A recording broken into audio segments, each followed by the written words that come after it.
Hello everyone, welcome to our channel पीकेपी।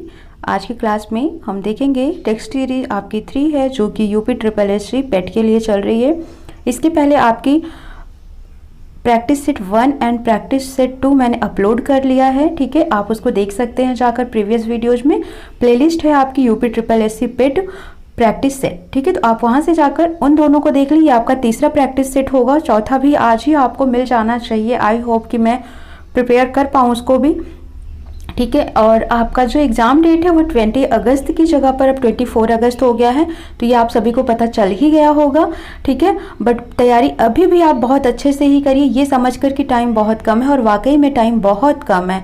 ठीक है, ये तो वही टाइम है कि जो आपका रिवीजन का और प्रैक्टिस का होता है। तो रिवीजन और प्रैक्टिस आप बस करते जाइए बहुत अच्छे से। ठीक है, सो स्टार्ट करते हैं सेशन को। बट इससे पहले आप चैनल पर नए हैं तो चैनल को सब्सक्राइब कर लें ताकि आपको हमेशा न्यू वीडियो की नोटिफिकेशन मिल जाया करे, और लाइक शेयर जरूर करें। सो स्टार्ट करें क्लास को।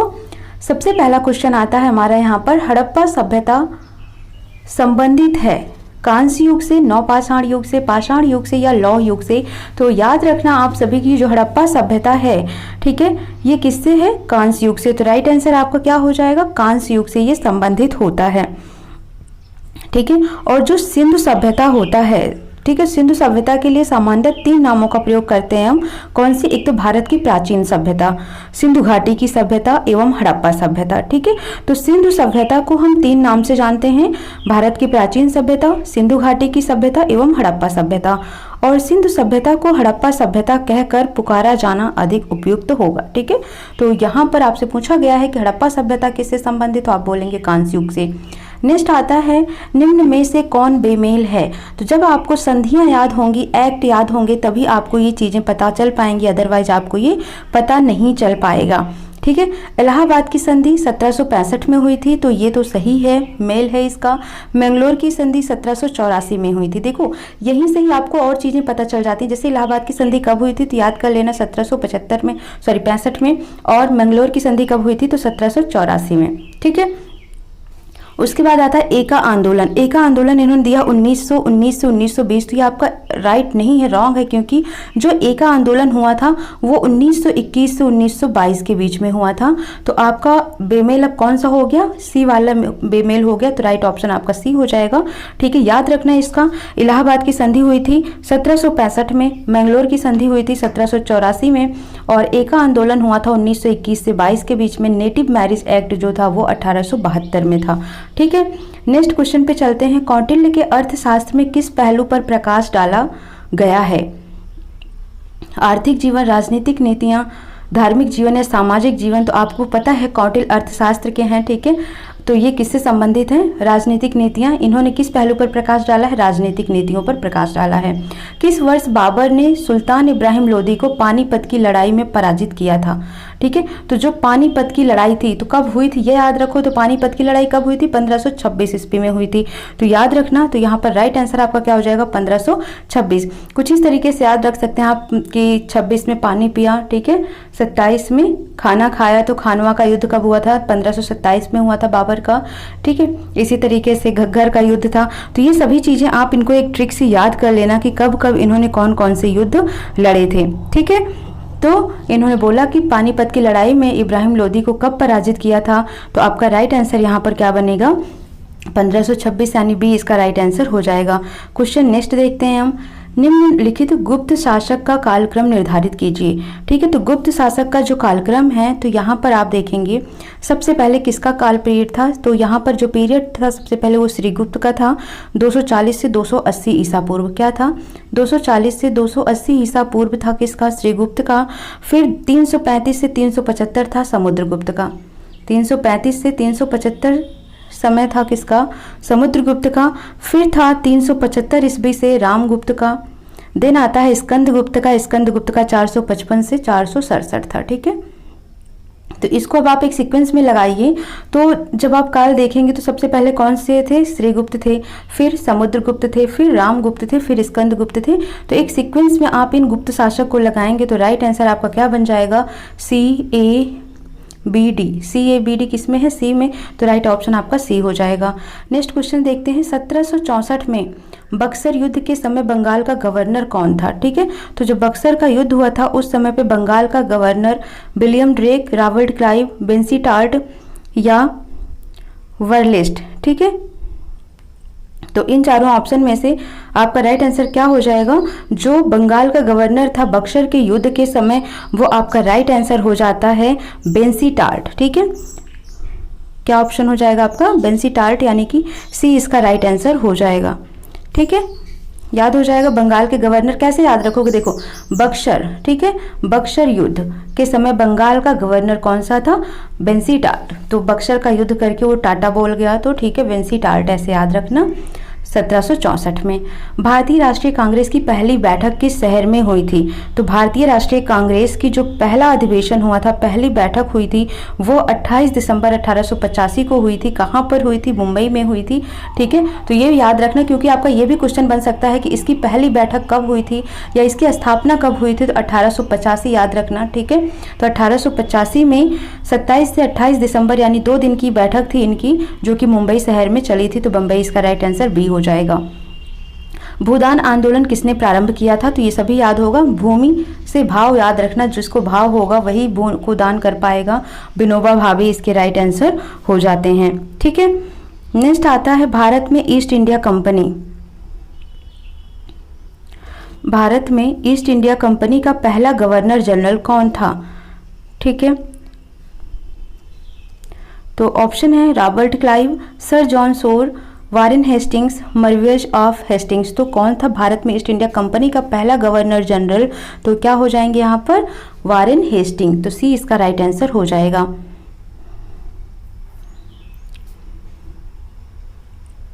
कैसे याद करोगे इसको? देखो वाह रे वाह, हैशटैग करके ही तो हम क्या करते हैं, आगे किसी चीज को प्रमोट करते हैं। तो हैशटैग, तो हेस्टिंग, वाह रे वाह, यानी वाह रे वाह से क्या हो जाएगा? Warren Hasting.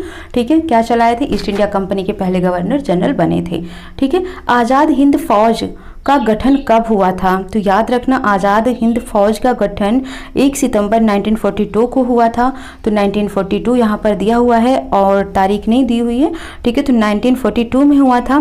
कैप्टन कौन थे उस टाइम पर? मोहन सिंह थे, यानी कि जो मोहन सिंह थे ये कैप्टन थे, इन्हीं के नेतृत्व में किया गया था आज़ाद हिंद फौज का गठन 1 सितंबर 1942 को।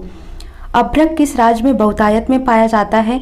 तो अभ्रक जो है वो झारखंड में सबसे ज़्यादा पाया जाता है। तो माइका जो है वो झारखंड में ही सबसे ज़्यादा पाया जाता है बहुतायत मात्रा में। ठीक है, अभ्रक की अगर हम बात करें तो विश्व का 90% उत्पादन कहाँ पर किया जाता है? भारत में ही होता है। माइका का 90% उत्पादन कौन करता है? भारत करता है। और इस अभ्रक का यूज कहाँ पर किया जाता है?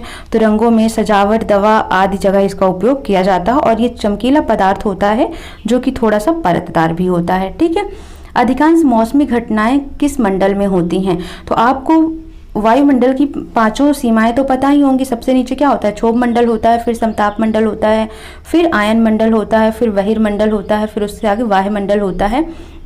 तो इस तरीके से ठीक है, टोटल 5 मंडल हैं। ठीक है, कौन कौन से? क्षोभ मंडल, समताप मंडल, मध्य मंडल, बहिर्मंडल, वायुमंडल, टोटल 5 मंडल हैं। और समताप मंडल को भी 2 पार्ट में बांट देते हैं। ठीक है, तो इस तरीके से आपका एक ओजोन मंडल हो जाता है, एक आयन मंडल हो जाता है जो समताप मंडल में आता है। अब यहाँ पर हम पूछा गया आपसे कि अधिकांश मौसमी घटनाएं किसमें होती हैं? तो जो 0 से 13 किलोमीटर है यानी कि क्षोभ मंडल, तो इसी क्षोभ मंडल में ही अधिकांश मौसमी घटनाएं होती हैं। ठीक है, नेक्स्ट क्वेश्चन है, जोजिला दर्रा जोड़ता है, किसको जोड़ता है? तो जोजिला दर्रा याद रखना श्रीनगर और लेह को जोड़ता है। कहाँ पर पाया जाता है? तो जोजिला दर्रा है कहाँ पर? ये जम्मू कश्मीर में है। ठीक है, और किसको जोड़ता है? तो श्रीनगर और लेह को जोड़ता है जोजिला दर्रा। ठीक है, कोई डाउट आता है तो आप कमेंट सेक्शन में मैसेज कर सकते हैं।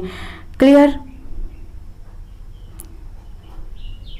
नेक्स्ट आता है, निम्नलिखित में से कौन सा समुद्री बंदरगाह और तेल परिष्करण केंद्र दोनों ही हैं? ठीक है, तो तेल परिष्करण केंद्र और समुद्री बंदरगाह दोनों की अगर हम बात करें तो यहाँ पर चेन्नई है ऑप्शन में, ये गलत हो जाता है। ठीक है, कांडला भी नहीं होगा, ये भी गलत हो गया फिर आपका। ठीक है, और कोझिकोड तो ये भी नहीं होगा। तो इसमें समुद्री बंदरगाह पूछा गया आपसे और तेल परिष्करण का, तो वो मैंगलोर है, हल्दिया है और विशाखापट्टनम है। ठीक है, तो डी इसका राइट आंसर हो जाएगा। यानी जो मैंगलोर, हल्दिया और विशाखापट्टनम है ये समुद्री बंदरगाह भी है और यहाँ पर तेल परिष्करण भी होता है। ठीक है, मैंगलोर कहाँ पर है, जैसे मैंगलोर की बात आती है तो कर्नाटका याद रखना, ये कर्नाटका में है।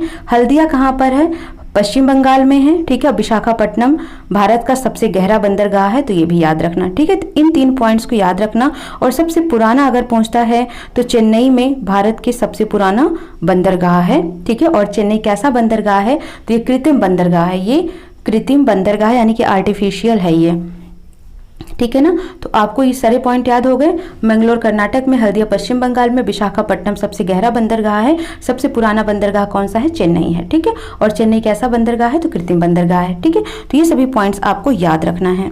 ठीक, अब हमने कर लिए टोटल 14 क्वेश्चंस। अब हम देखेंगे 15 नंबर क्वेश्चन।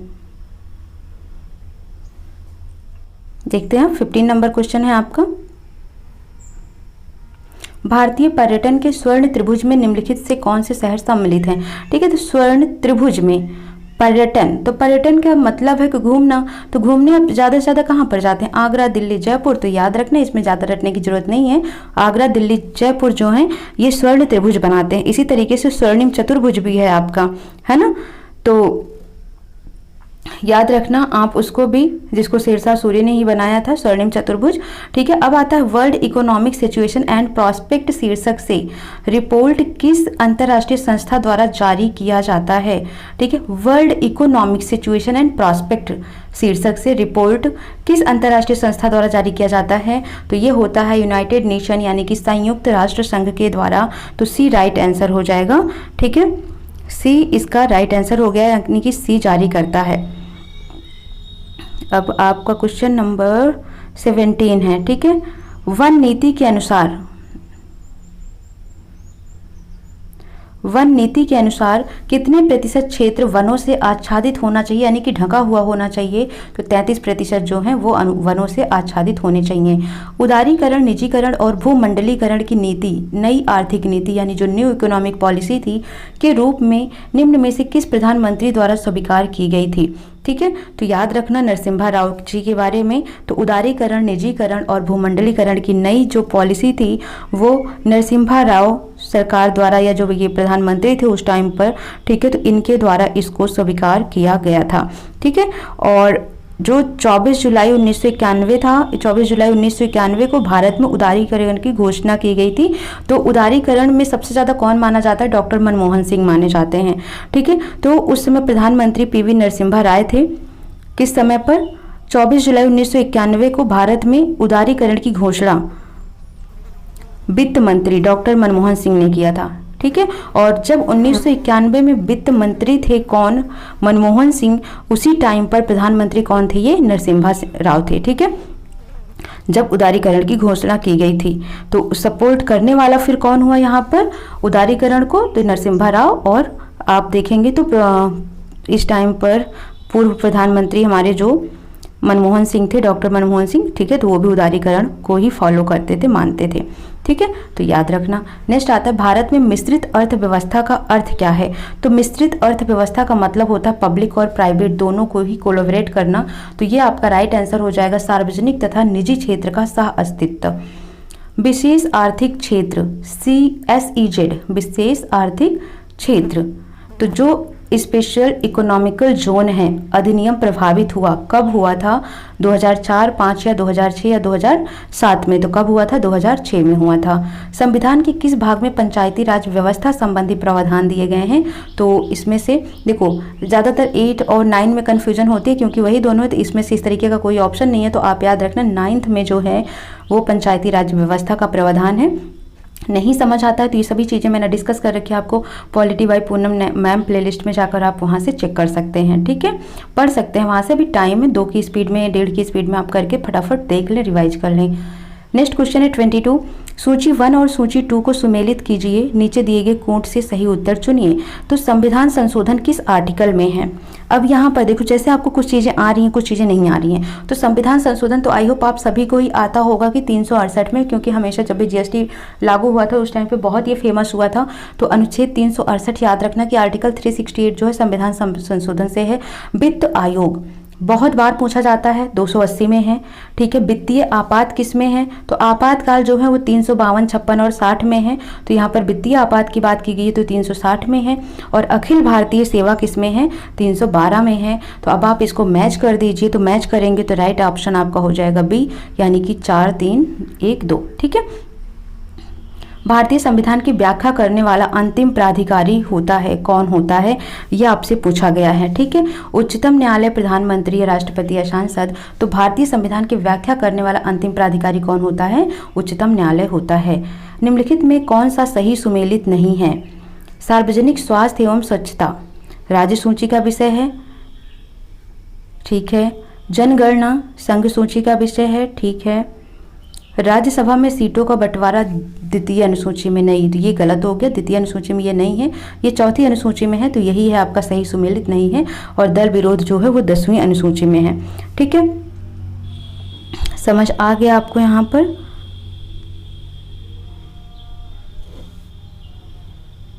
ठीक है, अब नेक्स्ट देख लेते हैं। भारत के राष्ट्रपति पर महाभियोग चलाने के लिए कम से कम कितने दिन पूर्व की सूचना आवश्यक है? तो कितने दिन पूर्व? 14 दिन। तो इसका राइट आंसर क्या हो जाएगा? बी इसका राइट आंसर हो जाएगा। 26 नंबर क्वेश्चन देखिए, हरित गृह प्रभाव क्या है? हरित गृह प्रभाव जिसमें वैश्विक ताप में वृद्धि होती है। तो इसका ए राइट आंसर हो जाएगा। प्लेग की बीमारी निम्नलिखित में से किसके कारण होती है? तो जो प्लेग है, ठीक है, ये बीमारी एक बैक्टीरिया के कारण होती है, जीवाणु के कारण होती है, ये हो जाएगा। ठीक है, आपको ट्रिक मैंने बता रखा है, बायोलॉजी बाय पूनम मैम देखेंगे प्लेलिस्ट में जाकर, तो वहाँ पर मैंने सारी बीमारियों को डिस्कस कर रखा है। आप एक फटाफट एक रिवीजन पर डाल दीजिए उसको। ठीक है, 1 या 2 वीडियो में आपकी सारी फंगी के कारण, विषाणु और बैक्टीरिया, कवक, इन चारों के कारण जो होने वाली बीमारियां हैं सबको मैंने डिस्कस कर रखा है, आप देख लीजिएगा वहां से। ठीक है, सूची 1 और 2 को सुमेलित कीजिए तथा सूचियों के नीचे दिए गए कूट की सहायता से सही उत्तर चुनिए। Freon, antiknock, tetraethyl. अच्छा, फ्रीऑन कहाँ पर पाया जाता है? ये फ्रीऑन जो हमारे फ्रिज में जो गैस होती है, एसी में जो गैस होती है, एक तरीके से फ्रीऑन गैस होती है वो, ये प्रशीतक का काम करती है, यानी ठंडा करती है, रेफ्रिजरेटर। टेट्राएथिल लेड होता है जो, ठीक है, जो टेट्राएथिल लेड होता है ये क्या होता है? एंटीनॉक होता है, यानी कि आप कह सकते हैं अपस्फोट रोधी कारक होता है ये। ठीक है, और बेंजीन हेक्साक्लोराइड जो होता है ये कीटनाशी होता है। और नेक्स्ट है कार्बन टेट्राक्लोराइड जो है ये अग्निशामक होता है। तो मैच कर दीजिए।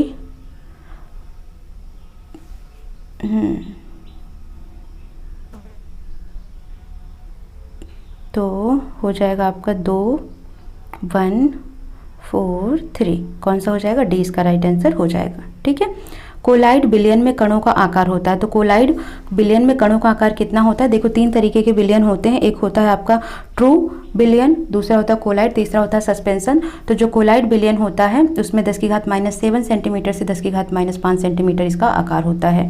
जब 2 या 2 से अधिक प्रतिरोधों को एक समान 2 बिंदु के बीच जोड़ा जाता है, इस तरीके से 2 बिंदु हैं, इनके बीच एक समान कुछ इस तरीके से जोड़ दिया जाए, तो पूछा जा रहा है कि किस तरीके से ये जुड़ते हैं? तो ये समांतर क्रम में जुड़ते हैं। एक संख्या का 32% 56 है, वह संख्या कितनी होगी? ठीक है, तो संख्या का 32% क्या है? 56 है। तो कितना होगा? देखो इसको ऐसे कर दो, 4 8 32 और 4 25 हम में कितना हो जाएगा? 100 हो जाएगा। 8 7 56 हो जाएगा और 25 7 मल्टीप्लाई कर दो तो 175 हो जाएगा। तो ए इसका राइट आंसर हो जाएगा। नेक्स्ट क्वेश्चन है, यहाँ से देखो इस पॉइंट को हटा दो, इस पॉइंट को हटा दो, 134 दूना कितना हो जाएगा? 268। तो ये इसका बी इसका राइट आंसर हो जाएगा। 33 नंबर देखिए, एक समूह की 8 सबसे छोटी अभाज्य संख्याओं का 8 सबसे छोटी संख्याओं का माध्य इतना है, जबकि समूह की सभी 14 संख्याओं का माध्य इतना है। तो 6 बड़ी संख्याओं का माध्य बहुत ही आसान है। देखो 8 6 14 ही होता है ना, टोटल का माध्य दे रखा है इतना। तो ऐसा करो सिंपल सा, इन दोनों को मल्टीप्लाई करो, इन दोनों को मल्टीप्लाई करो और माइनस कर दो। ठीक है, तो जब 14 14 में करोगे तो कितना हो जाएगा? 196 आ जाएगा।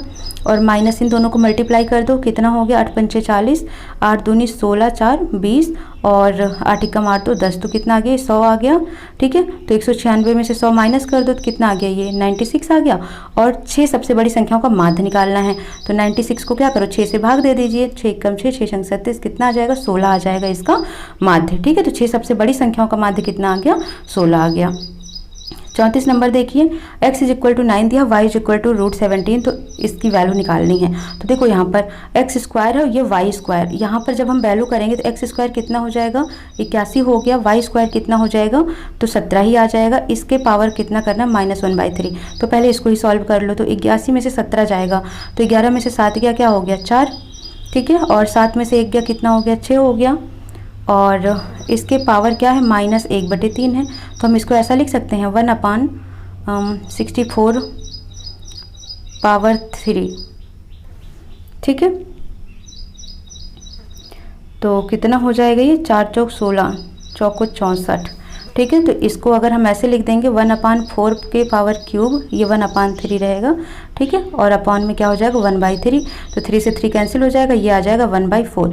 यानी कि आपने क्या देखा, इस पूरे को सॉल्व करके कितनी वैल्यू मिल रही है, 1/4, और ये हो जाएगा -1। तो जब सॉल्व करेंगे तो ये आ जाएगा -3/4। ठीक है, इस तरीके से मैं आपको नॉर्मली बता रही हूँ, प्रैक्टिस सेट है। ठीक है, बाकी आपको अभी तो ये छोटे छोटे क्वेश्चंस करने की आदत लग जानी चाहिए अब तक।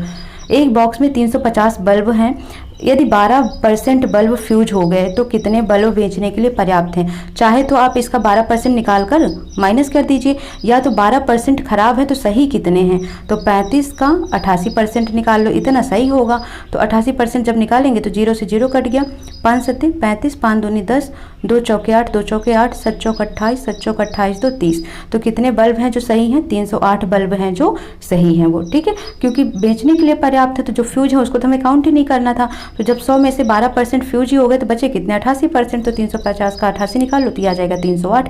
तो डी इसका राइट आंसर हो जाएगा। नेक्स्ट नंबर क्वेश्चन देखते हैं हम, 36 नंबर क्वेश्चन देखते हैं हम। निम्नलिखित प्रत्येक शब्द के लिए उनके नीचे दिए गए विकल्पों में सही विलोम शब्द छांटिए। तो इहलोक का विलोम शब्द क्या हो जाएगा, परलोक। ठीक है, तो 20 का राइट आंसर हो जाएगा। धरती का समानार्थक शब्द क्या होगा, तो इसका हो जाएगा अचला। ठीक है, तो धरती का समानार्थक शब्द क्या हो जाएगा, अचला। जिस तक ना पहुंचा जा सके उसको हम क्या कहते हैं, अगाम में कहते हैं। ये पहले भी प्रैक्टिस सेट में हो गया है। कौन सा शब्द बहुवचन है, तो प्राण शब्द जो है वो बहुवचन है। प्राणों तो नहीं कहते ना, उनके प्राणों को हर लिया, हम क्या कहते हैं, उनके प्राण को हर लिया, तो प्राण बहुवचन शब्द होता है।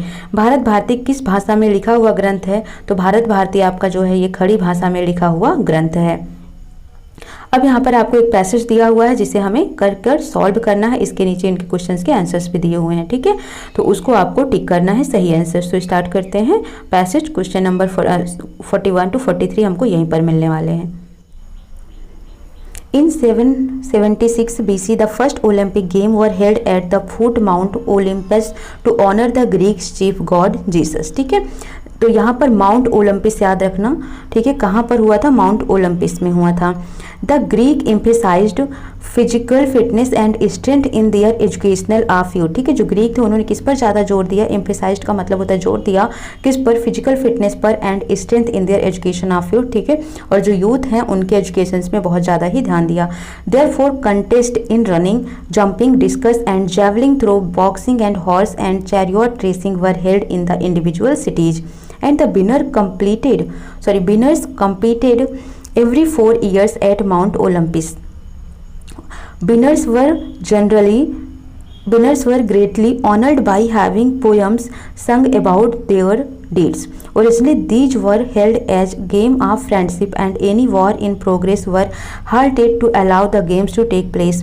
The Greek attached so much importance to these games that they calculated time in 4-year cycle called Olympiads dating from 776 BC। ठीक है, तो अब इसके बेस पर आपको करने हैं क्या क्वेश्चंस के आंसर। तो 41 का क्वेश्चन देखो, where were the first Olympic game held at the foot of, कौन से था यहाँ पर, माउंट ओलंपिस। तो इसका राइट आंसर क्या हो जाएगा, माउंट ओलंपिस। तो इसका 1 का ए राइट आंसर हो जाएगा 41 का। ठीक है, उसके बाद आता है the value connected with Olympic games were, क्या था, तो किस वैल्यू को ओलंपिक गेम से कनेक्टेड किया गया था, physical fitness, education of youth and friendship. तो यही तो था, ए इसका राइट आंसर हो जाएगा। ठीक है, नेक्स्ट है चूज द करेक्ट ऑप्शंस, इसमें आपको क्या करना है, एरर फाइंड आउट करना। अगर एरर नहीं होता है तो डी को आपको टिक करना है, ठीक है। अब दिया हुआ क्या है आपको, it is high time that we send the answer to this query, ठीक है। यहाँ पर क्या पूछा गया आपसे, it is high time that we send the answer to this query. तो यहाँ पर रॉन्ग क्या हो जाएगा, एरर कहाँ पर है, इसमें है, क्योंकि सेंड नहीं होता है, क्या होता है, सेंट होता है। तो यहाँ पर बी आपका राइट आंसर हो जाएगा। Find the correct part of speech of the word enough in the given sentence, ठीक है। Enough is as good as a feast, ठीक है। क्या बोला गया, enough is as good as a feast.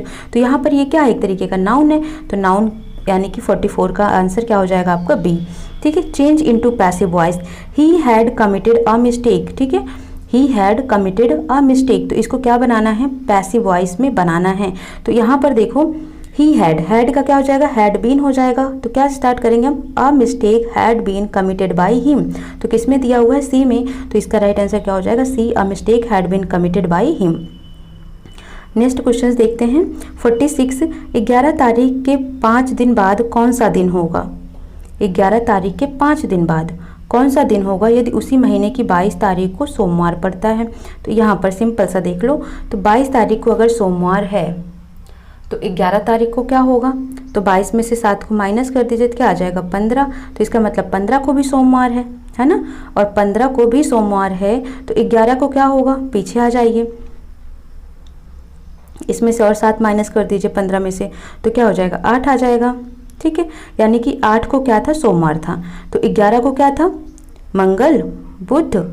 देखो 8 को क्या हो गया, सोमवार हो गया, ठीक है। ऐसे लिख लेना आपको, 9 10 11, तो 11 को कौन सा दिन पड़ेगा, फिर ये हो गया मंगल बुध बृहस्पति, तो 11 को क्या हो गया, बृहस्पतिवार हो गया।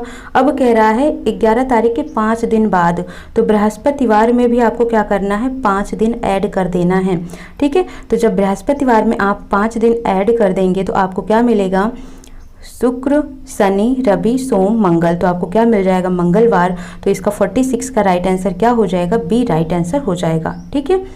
प्रश्न में एक वक्तव्य दिया है जिसके आगे 2 पूर्वानुमान दिए हुए हैं, और ज़्यादा नहीं पढ़ रही हूँ उसको। देखो वक्तव्य क्या दिया हुआ है, भारतीय सरकार आयातित वस्तुओं पर सब्सिडी को निरंतर कम करती जा रही है, ठीक है। जो सब्सिडी देती है आयातित वस्तुओं पर भारत सरकार उसको कम करती जा रही है।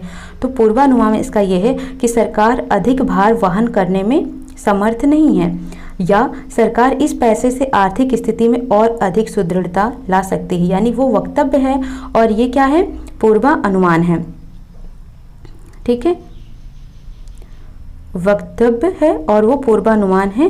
तो अब आप बताइए, भारतीय सरकार आयातित वस्तुओं पर सब्सिडी का निरंतर कम करती जा रही है, इसका मतलब सरकार अधिक भार वहन करने में समर्थ नहीं है, इसलिए वो सब्सिडी कम करती जा रही है, ठीक है। सरकार इस पैसे से आर्थिक स्थिति में और अधिक सुदृढ़ता भी ला सकती है, ठीक है। तो ये दोनों ही बातें सही हो रही हैं, तो राइट आंसर क्या हो जाएगा, सी, यानी कि 1 और 2 दोनों ही कथन इसके अंदर अंतर्निहित हैं। अब क्वेश्चन नंबर 48 देखते हैं। नीचे दिए गए अक्षर समूहों में से कौन सा इस नियम का पालन नहीं करता कि यदि उनमें से प्रत्येक अक्षर की अंग्रेजी वर्णमाला क्रमानुसार अंक मान प्रदान करे तो उनका योग निकाला जाए तो एक सम संख्या प्राप्त हो। यानी कि उसका योग करने पर क्या एक विषम संख्या आएगी, ये कौन सा है, तो इन सबको ऐड कर दीजिए। तो डी को हम क्या लिखते हैं, 4 की प्लेस वैल्यू, जी की प्लेस वैल्यू 7 होती है, के की 11 होती है और पी की 16 होती है। ऐड करो 16 11 27, 27 4 31 7 38, तो ये हो गया 38। इसको ऐड करो तो ये हो जाएगा 5 + 6 + 7 + 8, 6 5 11 7 18 18 8 26 हो गया, ये 26 आ गया, ठीक है। इसको करते हैं तो के की हो जाएगी 11, एम की हो जाएगी 13, ओ की हो जाएगी 15, ओ क्यू की हो जाएगी 17, ठीक है। तो 17 13 कितना हो गया, 30 हो गया, 10 40 10 50 और 6 56, तो ये हो गया 56। और इसकी कर लो तो सी की 3 + टी की 20, यू की 21 और इसकी 9 हो जाएगी, आई की 30 20 50 और 53 आ जाएगा। तो विषम किस में आ रहा है, देखो इसी में विषम आ रहा है, बाकी सब में जोड़ने पर सम संख्या आ रही है। तो विषम किस में आएगा, ये पूछा गया है, क्योंकि सम नहीं आना चाहिए, ये पूछा कि ना फॉलो कर रहा हो, तो विषम आएगा, तो इसका मतलब डी इसका राइट ऑप्शन हो जाएगा। बी बहन है डी की बहन कौन है, बी है, ये श्योर है कि वो उसकी बहन है। एम पिता है डी का, तो जब एम डी का पिता है तो वो किसका पिता होगा, बी का भी पिता होगा। एन बहन है एम की, और जो ये एन है वो एम की क्या है, बहन है। तो बी किस प्रकार एन से संबंधित है, तो बी किस प्रकार एन से संबंधित है, तो एन उसकी बुआ हो गई तो बी क्या हो गई, भतीजी हो गई, तो राइट ऑप्शन क्या हो जाएगा, बी भतीजी। पी की आयु क्यू के बराबर है, पी और क्यू क्या है, बराबर आयु के हैं। आर एस से छोटा है, आर क्या है, एस से छोटा है, और टी जो है वो आर से छोटा है किंतु पी से बड़ा है, ठीक है, टी जो है वो आर से छोटा है, आर से छोटा है लेकिन क्या कह रहा है, किंतु पी से बड़ा है, तो पी से ये बड़ा हो गया, पी से बड़ा हो गया इसका मतलब ये क्यू से भी बड़ा हो गया, है ना। तो सबसे बड़ा यहाँ पर कौन है, तो सबसे बड़ा यहाँ पर कौन होगा, एस होगा, तो डी इसका राइट आंसर हो जाएगा, डी ही, ठीक है, क्योंकि आर भी तो एस से बड़ा है, तो इससे सबसे बड़ा कौन हो गया, एस हो गया। अब नेक्स्ट क्वेश्चन देखना है आपको। वैज्ञानिकों ने निम्नलिखित में से किस जगह गिरगिट की बहुत ही छोटी प्रजाति नई की खोज की है, यानी कि सबसे छोटे गिरगिट की खोज की किस जगह पर, मेडागास्कर में। T20 अंतर्राष्ट्रीय क्रिकेट में 3000 रन बनाने वाले पहले क्रिकेटर कौन बन गए हैं, T20 अंतर्राष्ट्रीय क्रिकेट में 3000 रन बनाने वाले पहले क्रिकेटर बन गए हैं विराट कोहली। 24 से 26 फरवरी 2021 के मध्य किस देश की अध्यक्षता में ब्रिक्स शेरपाओं तथा शू शेरपाओं की पहली बैठक वर्चुअल प्रारूप से हुई। इसका मतलब ये हुआ कि ब्रिक्स की 2021 की बैठक कहाँ हुई थी, और ये 13वीं बैठक थी। कौन सी बैठक थी, ये 13वीं बैठक थी, जो कि कहाँ पर हुई थी, तो ये हुई थी भारत में। पब्बी एंटी टेरर, ठीक है, पब्बी एंटी टेरर 2021 संयुक्त अभ्यास का संचालन किस समूह के देशों के बीच किया जाएगा, तो ये हो जाएगा आपका राइट ऑप्शन इसको, ठीक है, और पाकिस्तान इसमें इस अभ्यास में है, तो इसको हो जाएगा इसका राइट आंसर, ठीक है, तो 54 का ए इसका राइट आंसर हो गया। नेक्स्ट देखते हैं 55 नंबर।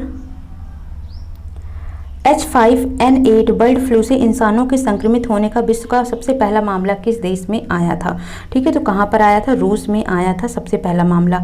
एनटीपीसी ने 2032 तक कितनी नवीकरणीय ऊर्जा क्षमता स्थापित करने का लक्ष्य रखा है, तो 60 गीगावाट का रखा है, ठीक है। नेक्स्ट क्वेश्चन है, किस राज्य में स्थित रामगढ़ विषधारी वन्य जीव अभयारण्य को बाघ अभयारण्य बनाने की मंजूरी दे दी है, तो याद रखना कि रामगढ़ विषधारी वन्य जीव अभयारण्य कहाँ पर है, जब आपको ये पता होगा तभी आप आंसर दे पाएंगे।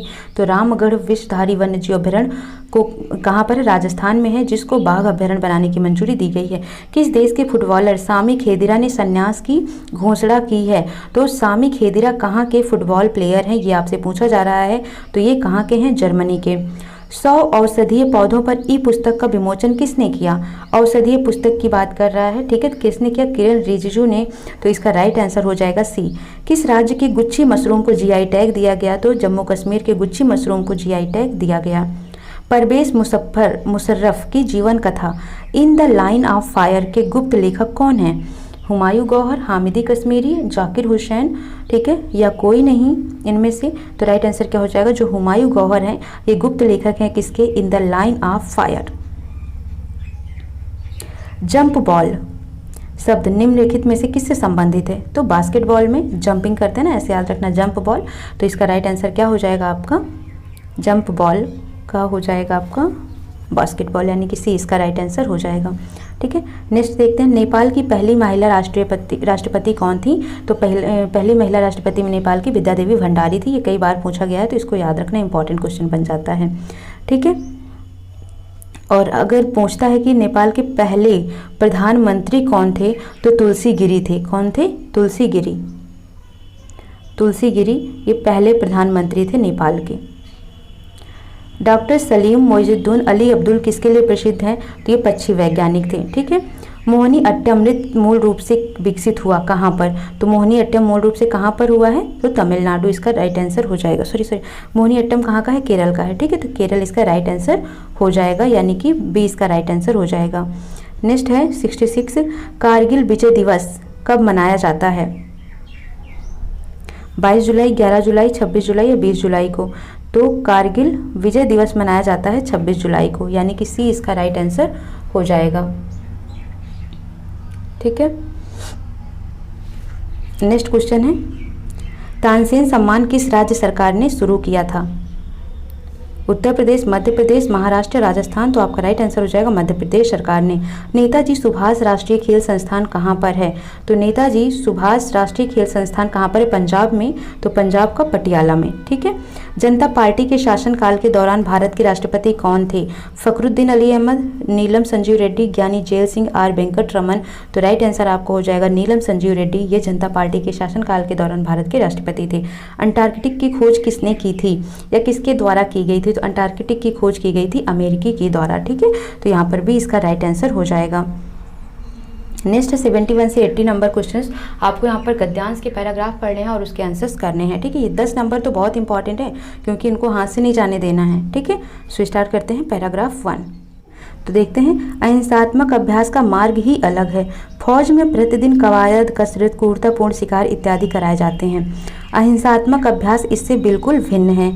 उसका साधन यदि एक शब्द में कहना चाहें तो बस संयम है। यहाँ संयम व्यापक अर्थ में उन तमाम नियमों के लिए व्याहत है किया जाता है जिनका जिक्र हिंदुओं के तथा दूसरे धर्मों के धर्म ग्रंथों में पाया जाता है। ये साधारण सदाचार के नियम सख्ती से पालन करके सीखे जाते हैं। इन सब नियमों का झुकाव अहिंसा और सत्य की ओर ही होता है। गांधी जी ने बार बार लिखा है, ईश्वर पर विश्वास इसका एक बहुत बड़ा सहायक होता है। यदि एक अहिंसात्मक प्रवृत्ति को जागृत और पुष्ट करने में समय लगाया जाए तो बचपन से ही अभ्यास कराया जाए और इस पर पूरा ध्यान दिया जाए तो निर्भयता इत्यादि जो इसके मुख्य बाह्य रूप देखने में आते हैं अवश्य ही प्राप्त किए जा सकते हैं। यह कहना कि यह मनुष्य के लिए संभव नहीं बेबुनियाद बात है। तो इसमें पूछा गया है कि उपयुक्त गद्यांश का सर्वाधिक उपयुक्त शीर्षक क्या है? तो क्या कह सकते हैं हम? अहिंसा। अहिंसा हर जगह बताया जाए तो क्या हो जाएगा? अहिंसा का मार्ग। इसका सी राइट शीर्षक हो जाएगा। उक्त अनुच्छेद में फौजी की गतिविधियों का इसलिए उल्लेख किया गया है कि किस लिए किया गया है?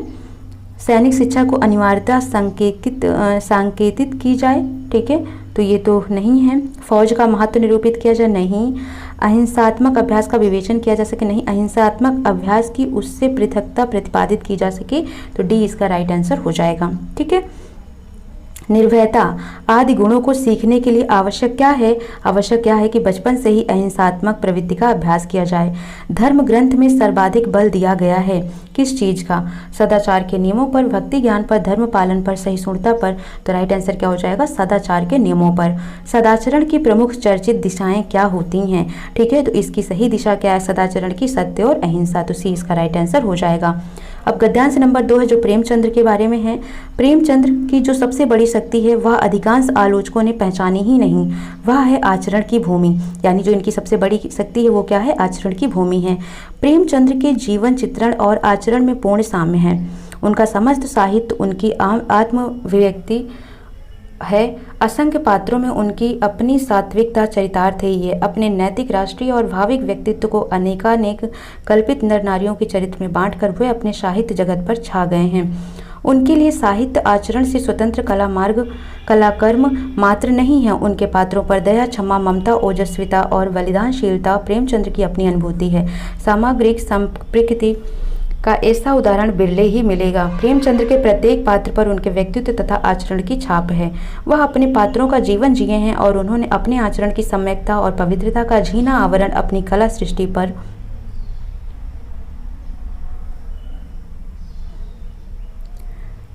डाल दिया है। ठीक है। इसलिए वे तटस्थ कलाकार नहीं कहे जा सकते, वे परिबद्ध हैं, अपने युग मानव से क्षण प्रतिक्षण संपृक्त हैं। प्रेमचंद्र के चरित्र की पवित्रता ही उनके पात्रों की पवित्रवादी बना देती है। आचरण के द्वारा ही हम जीवन से संपृक्त होते हैं और जिस कलाकार के पास आचरण का बल नहीं है वह पाठकों के अंतर्मन में प्रवेश प्राप्त करने का अधिकारी नहीं होता। जिस कलाकार की कलम से एक भी अनैतिक वाक्य नहीं निकला, दैहिक आवेश का एक भी स्पंदन नहीं उभरा, वासना, कटुता और घृणा से जिसका कोई पात्र विषाक्त नहीं हुआ, उस कलाकार की जीवन चेतना हमारी उदात्त नैतिक चेतना का पर्याप्त ही होगी। प्रेमचंद्र नीति के कलाकार हैं क्योंकि वे जीवन शिल्पी हैं। ठीक है। तो अब यहाँ पर आपको करने हैं क्वेश्चंस के आंसर्स। ठीक है। प्रेमचंद्र अपने साहित्य में स्व की अभिव्यक्ति करते हैं। क्यों करते हैं? किसके माध्यम से करते हैं? तो राइट ऑप्शन आपका क्या हो जाएगा? पात्रों के माध्यम से करते हैं। आलोचकों द्वारा प्रेमचंद्र की कौन सी शक्ति अनचिन्ही रह गई? ठीक है। तो कौन सी रह गई थी? लेखकीय तटस्थता की, आचरण की, जीवन संपृक्तता की या जीवन चित्रण की। तो कौन सी रह गई थी? मैंने सर्कल भी किया था, आचरण की। प्रेमचंद्र का कला विषयक सिद्धांत था, क्या था इसका राइट ऑप्शन? कला नैतिकता के लिए। ठीक है, तो डी इसका राइट आंसर हो जाएगा। प्रेमचंद्र के उपन्यासों में उनकी आत्म अभिव्यक्ति दृष्टिगत होती है क्योंकि, तो आपका राइट आंसर यहाँ पर क्या हो जाएगा, उनके पात्र उनके व्यक्तित्व को वहन करते हैं। प्रेमचंद्र को नीति का कलाकार माना जा सकता है क्योंकि वह, ठीक है, तो राइट ऑप्शन आपका क्या हो जाएगा यहाँ पर, जीवन में सात्विकता को महत्व देते हैं। तो इस तरीके से 10 क्वेश्चन हमने गद्यांश के किए। इसमें से आपका एक भी क्वेश्चन गलत नहीं होना चाहिए एग्जाम में, क्योंकि ये समझ लो फोकट के मार्क्स होते हैं। ठीक है, आपके सामने आपके आंसर्स भी गिवन है, उसके बावजूद भी आप नहीं कर पा रहे हो तो फिर तो समझ सकते हैं आप खुद ही। ठीक है, अब करना है आपको 51 से 85 क्वेश्चन। ये हैं आपको दिया हुआ है इसमें कुछ ग्राफ पेपर, इसके बेस पर आपको करना है आंसर्स। ठीक है,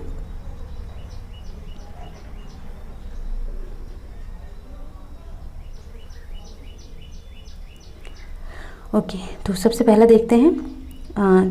नीचे दिए गए रेखा चित्र में एक दुकानदार के 6 लगातार वर्षों के लाभ को दर्शाया गया है। लाभ है, लाभ प्रतिशत कैसे निकालते हैं, राजस्व माइनस व्यय अपान व्यय इंटू 100। ठीक है, तो ये लाभ प्रतिशत दिया हुआ है और ये वर्ष दिया हुआ है। ठीक है, ये इनके दिए हुई हैं संख्याएं लाभ प्रतिशत की। यदि वर्ष Y2 का व्यय कितना रहा है, 40,000 रहा है, Y2 का व्यय कितना रहा है 40,000, तो उस वर्ष का राजस्व क्या होगा। तो अब यहाँ पर देखो Y2 का व्यय दे रखा है, राजस्व निकालना है और लाभ प्रतिशत आपको कहाँ से मिल जाएगा, यहाँ से। और Y2 कहाँ पर है, देखो यहाँ पर, तो Y2 का लाभ प्रतिशत कितना आ गया, 25 आ गया। तो अब इसी फॉर्मूले पे आपको रख देना है 25 इज इक्वल टू, राजस्व निकालना है तो राजस्व को x मान लो, व्यय दे रखा है, व्यय कितना दे रखा है, 40,000 दे रखा है। ठीक है, अपॉन में क्या हो जाएगा 40,000, क्योंकि व्यय की वैल्यू रख दीजिए, गुणे 100 कर दीजिए, तो 2 जीरो से 2 जीरो क्या हो जाएगा, कैंसिल हो जाएगा। 25 चौको 100 हो गया इधर, है ना, इसका मल्टीप्लाई हो जाएगा क्रॉस, तो 25 चौको 100 हो गया, 2 जीरो और हो गया, तो ये हो गया 10,000 और ये 40,000 इधर आके जुड़ जाएगा तो कितना हो जाएगा, 50,000 आंसर आ जाएगा। यानी कि जो राजस्व है वो कितना होगा, 50,000। ठीक है, तो राइट आंसर क्या हो जाएगा, ए इसका राइट आंसर हो जाएगा। अब यहाँ पर देखो दूसरा नंबर क्वेश्चन जो दिया है इन्होंने, यदि वर्ष Y5 का राजस्व 96,000 है तो उस वर्ष का राजस्व, एक मिनट, यदि वर्ष Y5 का राजस्व 96,000 है तो उस वर्ष का राजस्व रुपए में क्या है।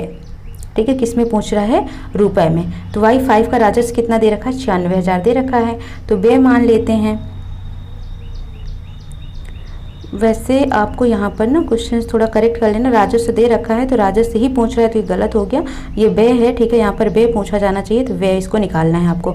राजस्व कितना दे रखा है, 96,000 दे रखा है, तो Y5 का प्रतिशत लाभ देख लो कितना है, Y5 का प्रतिशत लाभ देख लो 20% है, तो 20 बराबर लिख दो इसी फॉर्मूले पर, तो लाभ की जगह लिख दो 20 और राजस्व दिया है 96,000 और व्यय निकालना है तो व्यय को मान लो x गुणे 100 कर दीजिए यहाँ पर। ठीक है, तो ये हो जाएगा 20 गुणे x क्या हो गया, 20x हो गया और माइनस 100x, क्योंकि इनका गुणा होगा तो ये इधर आएगा तो प्लस 100x हो जाएगा और 96,000 में 100 से और गुणा कर दो तो ये हो जाएगा 96,000 और 2 जीरो और बढ़ा दो, ये हो गया 120x बराबर किसके हो गए, ये 96,000 और इसी में 2 जीरो और लग गया, 0 से 0 कैंसिल हो गया, 12 8 क्या हो गया, 96 हो गया, तो कितना आ गया, 80,000 आ गया।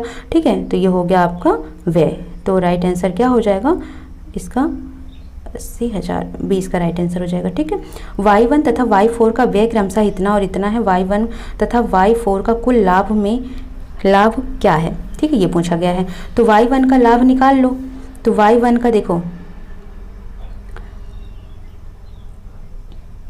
एक मिनट, कुल लाभ क्या होगा ना, ये पूछा गया, तो Y1 का कितना दे रखा है, वह 40,000 दे रखा है, तो लाभ निकाल लो कितना हो जाएगा, 40,000 का 20% निकाल लो।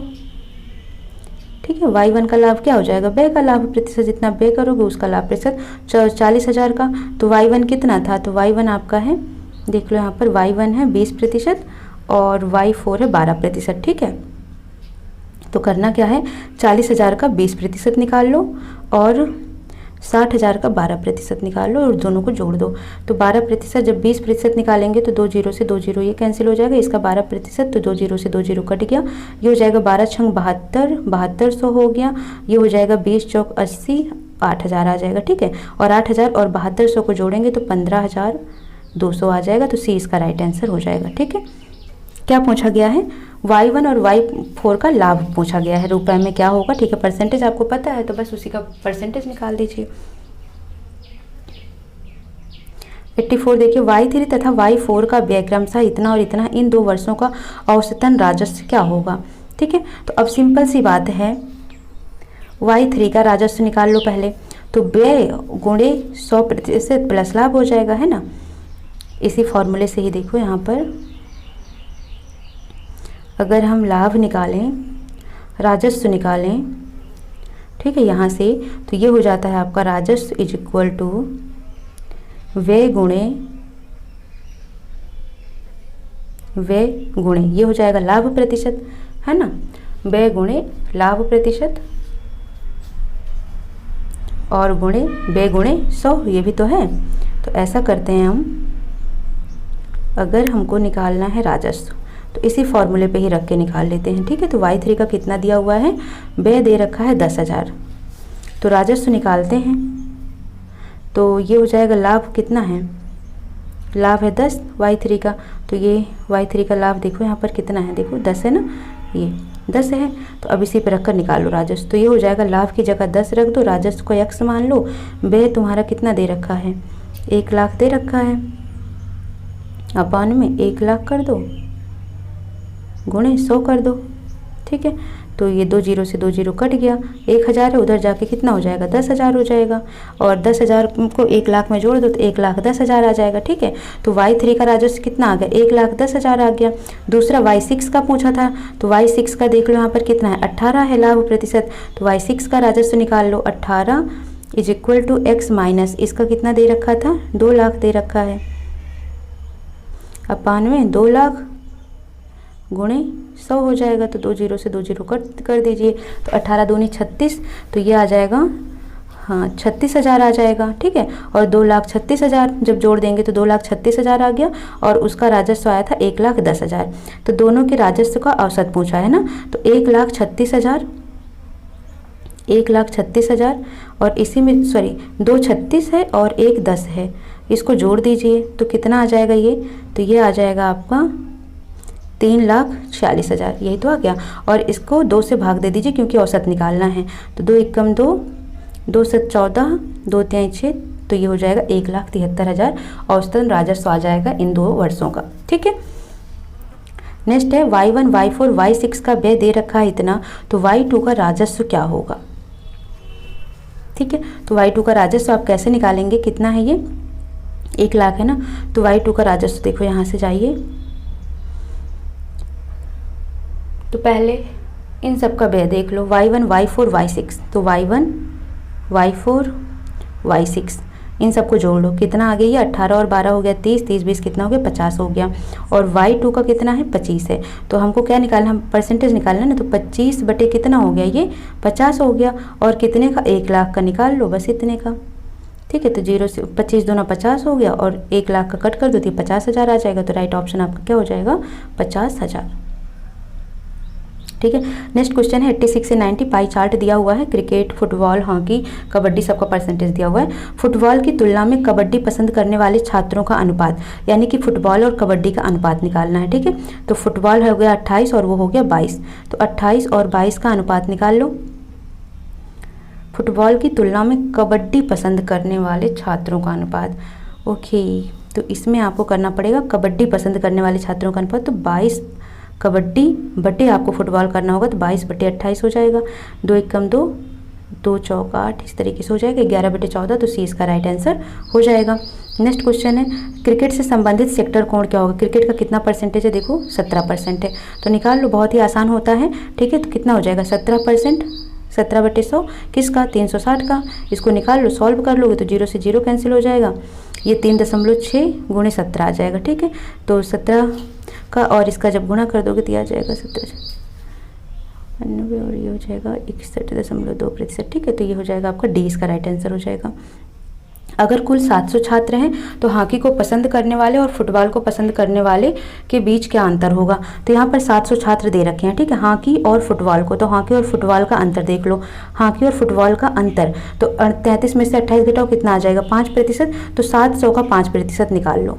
ठीक है, क्योंकि अंतर पूछ लिया ना, तो अंतर निकाल के सीधे सीधे निकाल दो, 0 से 0, 7 बचे 35, ए इसका राइट आंसर हो जाएगा। ठीक है, अगर कुल 700 छात्र हैं तो क्रिकेट को पसंद करने वालों की संख्या, तो क्रिकेट कितना है 17% है, तो यहाँ पर 700 का 17% सीधे सीधे निकाल लो। तो 100 से ये कट गया 700, तो 17 सत्ते क्या हो जाएगा 119, तो इसका क्या राइट आंसर हो जाएगा, ए इसका राइट आंसर हो जाएगा। कबड्डी तथा फुटबॉल से संबंधित सेक्टर कोणों का अंतर क्या होगा। कबड्डी तथा फुटबॉल, कबड्डी और फुटबॉल अंतर निकालो, 28 और 22 का अंतर कितना हो जाएगा 6 हो जाएगा। तो इसको ऐसे निकालो, 6% आएगा, 6/100 गुणे 360 कर दो, तो ये हो जाएगा 0 से 0 और ये हो जाएगा 3.6 × 6, तो 3.6 को 6 से मल्टीप्लाई कर दो, 6 × 36, 6 × 18, 18 × 3 21, तो 21.6, 20 का राइट आंसर हो जाएगा। ठीक है, तो इस तरीके से बहुत आसानी से आप कर सकते हैं। अब आपको करना है 91 से 25 नंबर क्वेश्चन करना है। 91 से 95 तालिका में 2010 से 2013 की अवधि के दौरान एक उपभोक्ता वस्तु डीलर के 4 डिवीजनों द्वारा बेची गई वस्तुओं को निरूपित किया है। ठीक है, WXYZ दे रखा है, ये 4 वर्ष हैं, 2010, 11, 12, 13 डिवीजन दे रखे हैं। तो बताना है 2011 के दौरान किस डिवीजन का प्रदर्शन अपेक्षाकृत बेहतर रहा है। 2011 के दौरान तो किसका सबसे ज़्यादा रहा है, देखो यहाँ पर 134 है सबसे ज़्यादा, किसका है ये एक्स का, तो राइट आंसर आपका क्या हो जाएगा यहाँ पर एक्स, इसका राइट आंसर डी हो जाएगा। ठीक है, इसका बेहतर परफॉर्मेंस रहा है। फिर नेक्स्ट देखते हैं 2012 और 2013 में Y द्वारा बेची गई वस्तुओं की कुल संख्या का इसी दौरान Z द्वारा बेची गई वस्तुओं की कुल संख्याओं के अनुपात से बताओ। अनुपात बताना 2012 और 13, 2000 Y द्वारा 2012 और 13, तो ये वाला 164 और 76 जोड़ दो इनको, तो कितना आ जाएगा 6 4 10 7 4 7 6 13 14, 240 आ गया। ठीक है, 240 का अनुपात निकालना है किसके द्वारा, इसी दौरान जेड द्वारा बेची गई वस्तुओं की कुल संख्या।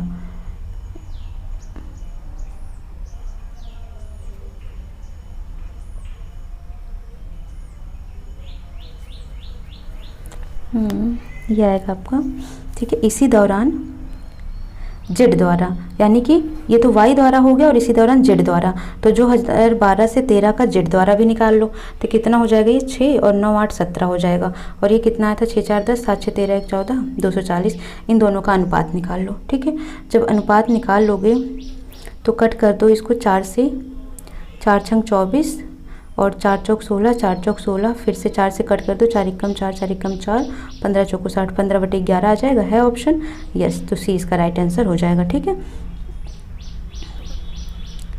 नेक्स्ट है किस डिवीजन में 2011 और 13 के संयुक्त बिक्री आंकड़े सबसे कम हैं। 2011 और 13 के संयुक्त आंकड़े सबसे कम है, ये पूछा गया है। ठीक है, तो 93 में देखो 2011 और 13 किस में कम है, तो 2011 में इसमें 130 है, इसमें 86 है, इसमें 134 है, इसमें 112 है, ज़्यादा है, 114 76 है, इसमें 108 और 80 है, तो सबसे कम किस में रहा है, तो आपका राइट ऑप्शन यहाँ पर बनेगा जेड, है ना।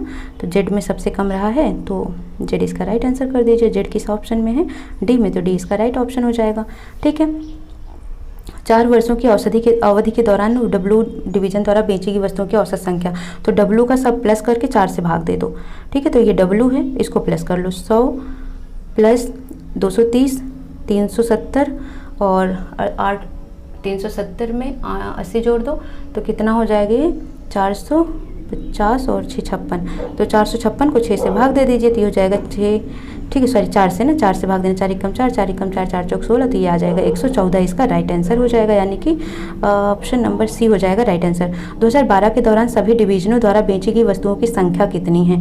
2012 के दौरान सभी डिवीजन द्वारा, तो इसको जोड़ दो, बस यही पूछा गया है। 2012 के दौरान इन सबको प्लस कर दो, तो कितना आ जाएगा आपका 140, ये 284 और 384, ये 484 और 60 उसमें और जोड़ दो, तो ये आ जाएगा आपका 486 में 60 जोड़ देते हैं, तो ये आ जाएगा 544। ठीक है, हाँ, तो कितना आ गया 544, तो राइट ऑप्शन है क्या, हाँ सी इसका राइट आंसर हो जाएगा। ठीक है, 544 आ जाएगा। अब यहाँ पर एक टेबल दिया है, नीचे एक कंपनी का तिमाही बिक्री डेटा दिया हुआ है। ठीक है, ये है तिमाही, तो ये है फाइनेंशियल ईयर 12 से 13 का है, ये पूरा वित्तीय वर्ष दे रखा है, ये तिमाही दे रखा है सबका, और ये बिक्री लाख रुपए में दे रखी है। क्वेश्चन नंबर 96 है कि वित्तीय वर्ष 14 से 15 के लिए कुल बिक्री कितनी रही है। ठीक है, 14 से 15 के लिए कुल बिक्री कितनी रही है। तो क्या करना है आपको, बहुत ही सिंपल सा क्वेश्चन पूछ लिया है, क्या है, बहुत ही आसान है, इसको प्लस कर दीजिए 45, 48, 44, 41, क्योंकि 14 से 15 का कुल बिक्री पूछा ना, इन सबको प्लस कर दो। तो प्लस करने पे ये आ जाएगा 5 15 7 18, 4 चौक 16, 1 17, तो कितना आ गया, ये आ जाएगा आपका 178। ठीक है, तो 178 लाख राइट आंसर हो जाएगा, 178 इसका राइट आंसर हो गया। फिर पूछा वित्तीय वर्ष 13 से 14 के लिए प्रति तिमाही औसत बिक्री कितनी थी। तो प्रति तिमाही औसत बिक्री कितनी थी, तो 13 से 14 के लिए पूछा है। तो इनको क्या करो, सम करके 4 से कितने हैं, 1 2 3 4, तो इन सबको प्लस करके 4 से भाग दो। तो जब इनको आप प्लस करते हैं तो कितना आएगा, ये 6 2 8 8 8 16, 16 4 20 और 3 चौक 12, 13 14, 140, 140 को 4 से भाग दे दिए, 4 3 12, 4 पंचे 20, तो कितना आ जाएगा औसत, 35 लाख आ जाएगा। तो ये हो गया डी इसका राइट आंसर। अब पूछा फाइनेंशियल 12 से 13 और 13 से 14 में कंपनी की बिक्री का साल दर या साल विकास प्रतिशत कितना रहा है। ठीक है, तो अब आप यहाँ पर देखो, तो पहले से 12 से 13 का कुल बिक्री निकाल लो, 12 से 13 का। ठीक है, ये है 12 से 13 का, ऐड कर लो इन सबको, तो ये आ जाएगा 5 4 9 9 2 18 4 22 3 और, ठीक है, तो ये आ जाएगा लगभग 112 लाख आ गया। ठीक है, और 13 से 14 का कितना आया था, इन सबको जोड़कर हमारा आया था कितना, 140 लाख आया था। अब इसका लाभ प्रतिशत निकाल लो, तो 140 माइनस 112 अपॉन में 112 गुणे 100 कर दीजिए। तो ये हो जाएगा आपका 140 में से 112 को माइनस किया तो हो जाएगा 28/112 गुणे 100, और सॉल्व कर लो इसको, तो ये आ जाएगा आपको 25%। ठीक है, तो 25% राइट आंसर हो जाएगा सी। फिर पूछा है वित्तीय वर्ष 13 से 14 और 14 से 15 में कंपनी की बिक्री का अंतर कितना रहा है। तो 14 से 15 में हमारा सम कितना आया था बताओ, 14 से 15 में आया था 100, ये आया था हमारे 178, और इसमें आया था कितना, ये आया था 140, तो इन दोनों का अंतर ही बताना है। ठीक है, तो 178 और 140 का अंतर कितना हो जाएगा, 38 हो जाएगा, तो 38 लाख आंसर आ जाएगा इसका, दे रखा होगा ऑप्शन। ठीक है, तो सी इसका राइट आंसर हो जाएगा। फिर बोला है 12 से 13 वित्तीय वर्ष 12-13 से 14-15 तक की कुल वार्षिक बिक्री बताओ। 12-13 से 14-15 यानी कि कुल बतानी है आपको, 12-13 से पूरा 14-15 तक, यानी इन सबको क्या करना है, सबको प्लस कर देना है। तो एक हमारा इसको हमने प्लस किया था तो कितना आया था 112, फिर हमने इसको प्लस कर दिया था तो कितना आया था 144, फिर उसके नीचे हमने इस वाले को 14 से 15 को प्लस किया था तो 178 आया था। इन सबको जोड़ दीजिए। ठीक है, तो जब इन सबको जोड़ते हैं तो 8 2 10 और 7 1 8 8 4 12 1 13 और ये 430 आ गया।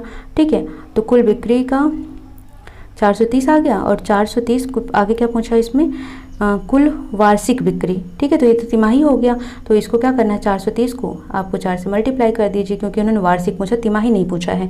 तो 0 4 3 12 4 चौक 16 1 17, तो 1720 इसका राइट आंसर हो जाएगा। ठीक है, तो आई होप आपको ये सारे क्वेश्चंस 1 to 100 क्लियर हो गए होंगे। कोई डाउट आता है कमेंट सेक्शन में मैसेज करें, अदरवाइज आप इन सभी की प्रैक्टिस करते रहो और जितना हो सके इस वीडियो को शेयर जरूर करें, लाइक करें। ठीक है, सो मिलते हैं नेक्स्ट सेशन में। Thank you for watching.